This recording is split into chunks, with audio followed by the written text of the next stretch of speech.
예, 합참의장님 예, 몇 가지 한번 여쭤볼게요. 그 국군조직법 구조에 따르면 합참의장은 국방장관의 군령보좌 작전부대에 대한 지휘권이 있죠. 네, 그리고 합참에는 계엄과가 있죠. 네. 평소 훈련하고 준비를 합니까? 평소에 한다기보다는 훈련 때, 연습 때 한 연습 1년에 때. 2번 정도 합니다. 예. 계엄도 군령보좌의 일환입니까? 계엄 훈련, 연습과 관련된 거. 군령의 보좌라기보다는 계엄법하고 이번에 봤을 때는 지휘권하고는 완전히 지휘 관계가 개선이 형성이 안 된다 이렇게 볼 수 있습니다. 개선이 안 되는데 왜 합참에서 하죠?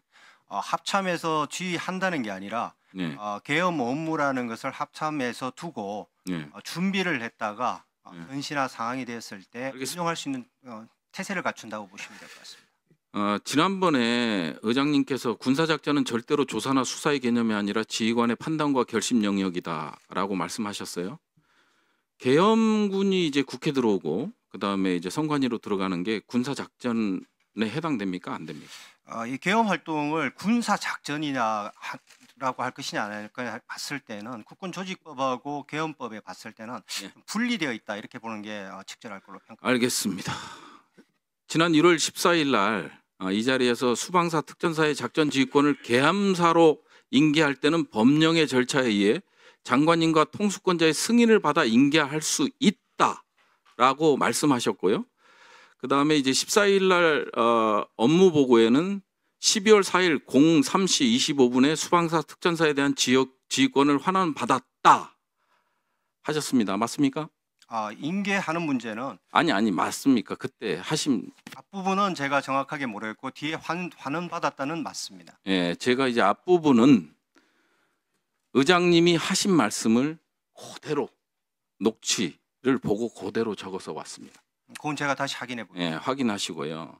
계엄사령관 지정은 국무회의 심의를 거쳐야 합니다. 맞습니까? 법적 절차는 그렇게 통하는 걸로 예, 예. 국무회의 심의를 거치지 않았습니다. 그러면 계엄사령관 지정이 무효가 되는 거죠. 그러면 의장께서는 지휘권을 4일 03시 25분에 수방사 특전사에 대한 지휘권을 환원받았다고 했는데 지휘권은 언제 인계하셨습니까? 법적 절차에 따라서? 인계했다기보다는 이 문제는 제가 들어왔을 때 지휘가 되고 있는 상태였기 때문에 아니 그러면 이게 합참에서 인계를 하는 겁니다. 작전 지휘권을. 그렇게 보는 것보다는 아니 말씀하시면은 제가 다 통해서 말씀드리겠습니다. 같은 말씀을 두 번 드리는데요. 의장님께서 수방사, 특전사의 작전 지휘권을 계엄사로 인계할 때는 법령의 절차에 의해 장관님이나 통수권자의 승인을 받아 인계할 수 있다. 와본이 이루어지고 있었다. 그러면 합참의장의 건의에 의해서 인계할 수 있는 거 아닙니까? 근데 이걸 안 한 거잖아요. 그건 맞죠? 합참의장님은 인계를 안 하셨죠?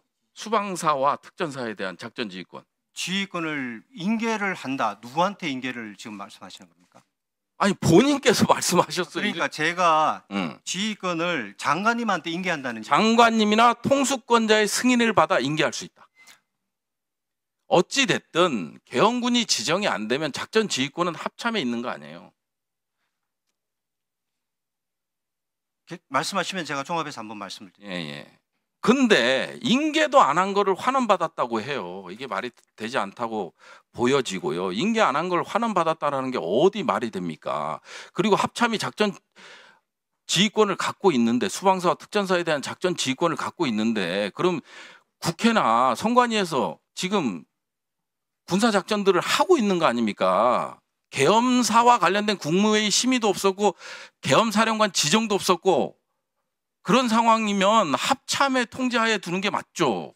그러면 늦게 알았어라도 절차를 밟든가 이건 잘못됐습니다.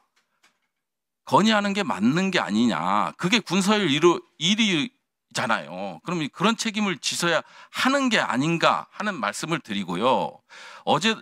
지난번에 화요일 날도 제가 지적했습니다만은 이거는 뭐냐면 군형법 제20조 불법 진퇴죄에 해당합니다.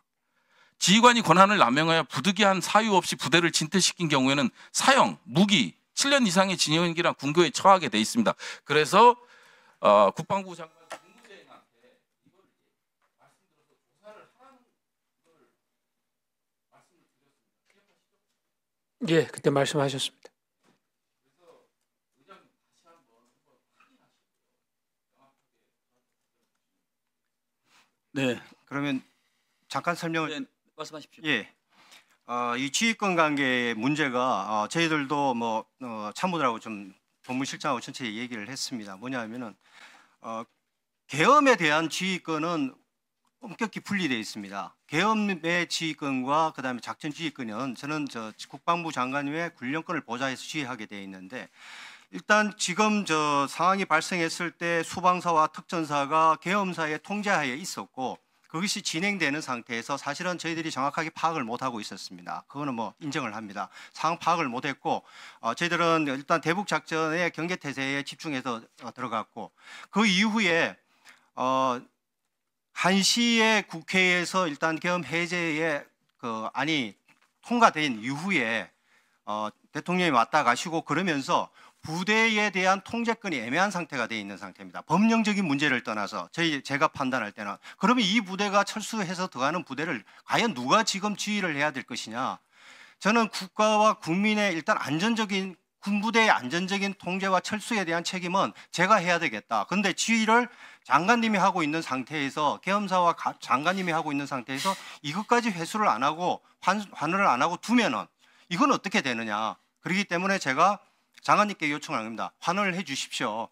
제가 지휘를 해야 안전하게 철수를 시키겠습니다. 그래서 가시면서 지휘해서 안전하게 철수시켜라 해서 제가 수방사와 특전사에 대해서 복귀와 대한 보고를 제가 받은 겁니다. 이게 법령적인 문제를 존경하는 부승찬 의원님이 말씀하시는데 우리도 이것을 따져보면서 그렇다면 넘어가고 했을 때 계엄사로 넘어가고 하는 이 부분은 과연 어떻게 되느냐. 통수권과 장관님의 군령권을 다 가지고 있는 상태에서 작동이 되고 있는 상태에서 이 법령적인 부분이 상당히 어렵고 애매한 부분이 있다. 예규상으로 따진다면은 뭐 제가 이런 명령을 받았습니다. 그래서 이렇게 갑니다. 하는 것이 맞을 수 있습니다. 하지만은 이게 차원이 넘어선 군령권과 위로 갔기 때문에 이 부분은 저희들도 살펴보고 있으면서 이런 부분들은 앞으로 좀 더 보완시켜야 될 부분이다. 지금까지는 계엄과 지휘권을 제가 동시에 가지고 연습을 항상 해왔는데 사실은 이게 이제 분리되어 있는 상태를 저도 처음 경험을 하면서 참모들도 상당히 이런 법령적인 측면에서는 어려움이 있으면서 이런 부분들은 조금 더 살펴봐야 될 문제가 아닌가 하는 그런 측면으로 개선되었습니다. 이 부분에 대해서는 뭐 법령이든 이런 부분들은 조금 더 저희들이 합참에서 한번 더 살펴볼 수 있도록 그렇게 하겠습니다. 이상입니다.